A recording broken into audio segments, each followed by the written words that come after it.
April 2nd, 2021, and this is As the World Burns with Randall Burns.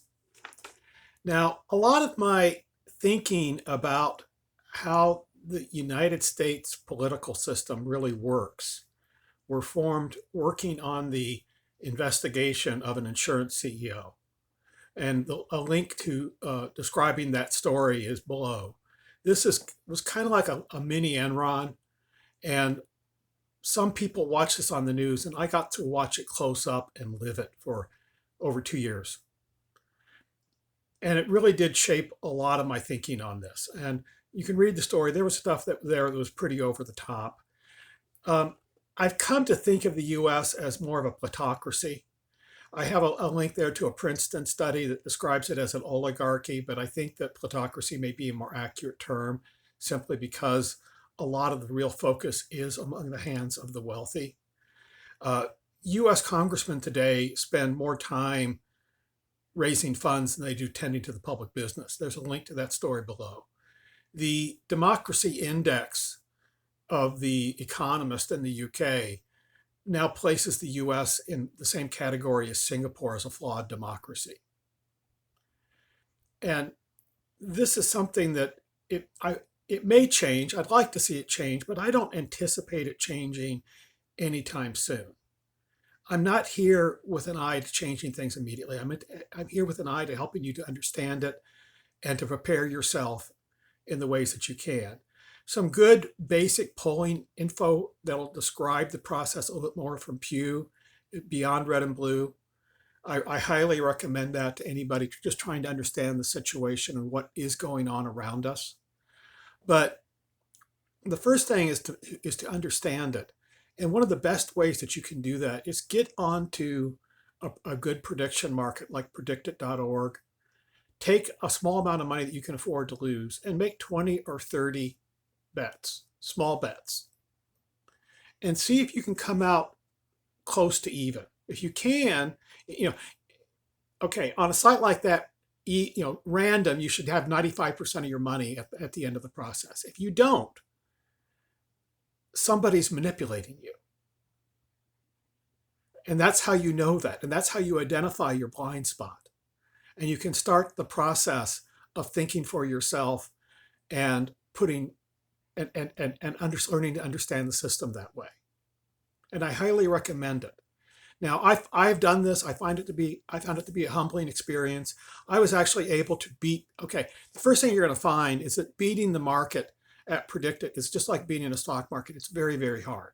It's hard to do with any number of trades. There are a few people that do it. I've met people that claim to make their living betting political futures on predicted. Such people are rare. It takes some real discipline, skill to do that. I have not developed that yet. I don't claim to. What I claim to do is that I've learned to understand my limitations, and for the most part, I accept the odds as reasonable. And I suggest that you learn to do that also. Now, in polling news, congressional approval ratings are at 36%, which is considerably up from recent years. It has been as low as 9%. So this is probably good news for the stability of the country. Joe Biden's presidential approval ratings are at 54%, which is far above anything we saw during the Trump era. And on to the news of the day. Matt Gaetz, a representative from Florida, is involved in a considerable scandal. There's a lot about Gaetz that is questionable at best. If we had a reasonable substance test protocol in Congress, he would probably be out on his ear already, or voters would at least know what he's about. And I doubt that they would elect somebody with the likely history of alcohol abuse that he has. I think that would make it difficult to run in elections if it was actually exposed quantitatively. A lot of people don't realize that there are actually tests of average alcohol consumption now. So you can actually test somebody and see what their level of alcohol abuse is. Anything above an average of 6 drinks a day over a month is considered alcohol abuse by the World Health Organization. So, and most of the public favors drug testing of congressional members. I have not seen any talk on that with alcohol abuse, which is really the big drug of choice among members of Congress. But Matt Gaetz appears to be a member in well standing of the Booze Blow and Pills Caucus. And he's having a sex scandal, which is not surprising given that history. I mean, the rate of sexual assaults among people with alcohol use disorders is very high. And his DUI involvement is not a surefire indication of that, but it's a pretty strong indicator in my book. I'd have to see a test to the contrary before I would be thinking otherwise. I don't have proof that he is, but I don't have proof that he isn't. And as a investor and as a voter, I'm going to assume the worst until proven otherwise.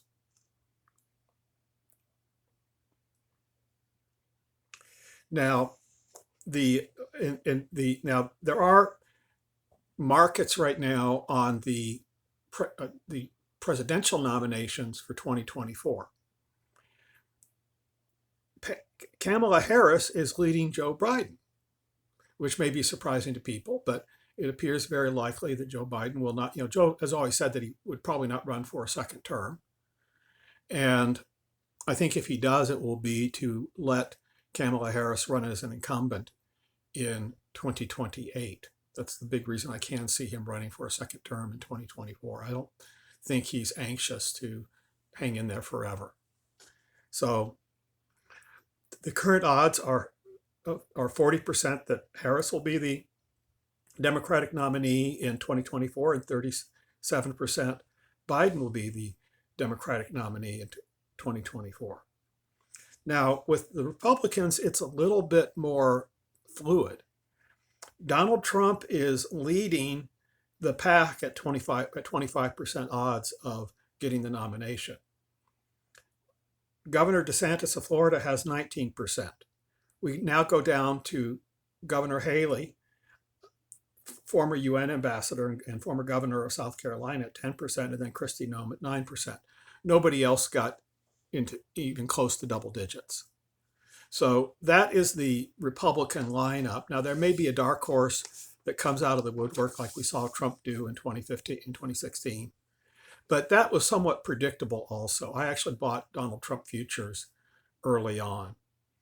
And I was able to do an analysis on electability, which I'll do as soon as the markets exist for that point. You basically look at the likelihood of getting the nomination versus the likelihood of getting the presidency, and that tells you, it gives you an idea of how electable each candidate is in an objective fashion, which you cannot really get through other news sources. There is a 53% chance that Democrats hold on to the Georgia Senate that Raphael Warnock now occupies in 2022. There's a 55% chance that Democrats hold on to the Senate in 2022.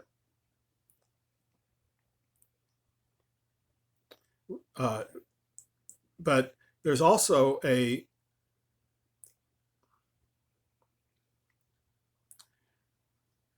strong chance that that Republicans will win the House in 2022. That's actually probable at this point, which is a little bit surprising. But one factor that you have to really look at that's important here is that this is a census year, and so there's going to be room for redistricting, and that means doing a good job of gerrymandering, especially in Republican-controlled states. So that appears, very likely. Now, again, I suggest that you look at this first with an idea of learning to anticipate what is happening and understand it, and then learn to think about what it means for you as an investor and you preparing for the future for yourself and those that you care about. There are companies, for example, that depend on either a Democratic or Republican administration, and they're companies that really don't care. And that is a lot of the importance of this, I think, for you individually, that you have to kind of learn to adapt to. Now, there are people that depend on social communities where they have to be the Republican or Democrat. That's very common in the US today. I try to be as neutral as possible. I don't have a particularly high opinion of either major political party, and I don't think either one has the solutions. I'm very upfront about that. And that actually it lets me communicate reasonably well to people on both the far right and the far left. People in the center oftentimes have real trouble with my thinking on these topics, is what I've observed. As usual, I support radical transparency. I'm trying to be as upfront as I can with my opinions and my analysis. I've linked to my predictive track record at Metaculus below. You can get an in-depth look at where I've been right, where I've been wrong. You will not get that from any corporate news source. They are not there to inform you. They are not there to empower you. They are there to empower their advertisers. That is why they exist. That is their business. I'm doing something a little bit different here. Yes, I would like to get some monetization from Google. I would also want to connect with people that are thinking that I can learn something from. So please do like this video if it's helpful to you. I'd love to hear from you. I'd love to hear your comments. Ideas for future episodes are welcome. And if you have a better predictive track record than me, I would love to have you on the program at some point. And you also have my links on Quora.